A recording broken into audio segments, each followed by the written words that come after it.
আপনাদের সকলের মঙ্গল কামনা করি। আপনারা সকলেই এই ঈদের মর্মার্থটা অনুসরণ করবেন এবং অনুসরণ করে আপনারা সকলেই খাঁটি মানুষ, খাঁটি মুসলিম হবেন, এই কামনা করছি। আপনাদের সকলকে ধন্যবাদ। যে আমি প্রতিবন্ধী মানুষ, আমি 75-এ আমি অ্যাক্সিডেন্ট করি। 42 days I was in coma এবং 7 বছর আমি চিকিৎসা দিচ্ছিলাম। আজকে সারা বিশ্বব্যাপী আমি কাজ করছি। হ্যাঁ, এই ইউনিসেফ বাংলাদেশের adviser, I am global adviser. হ্যাঁ, আমি সারা পৃথিবীতে আজকে 46 বছর কাজ করি মানুষের পরিবর্তনের জন্য। বিশেষ করে 140 কোটি প্রতিবন্ধী মানুষের যে পরিবর্তন আসছে দেখতে পাচ্ছেন আপনারা, এটার পিছনে আমার নিজের সরাসরি সম্পৃক্ততা রয়েছে।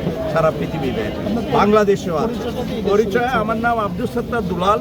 আমি বাংলাদেশ প্রতিবন্ধী কল্যাণ সমিতির নির্বাহী পরিচালক, ইউএন ডিসেবিলিটি রাইটস চ্যাম্পিয়ন এবং global adviser on rights and sustainable development.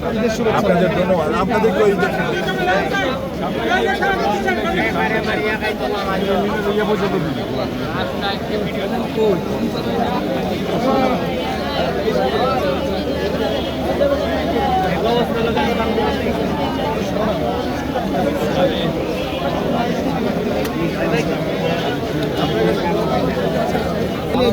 এই বাইরে বাইরে যাই না।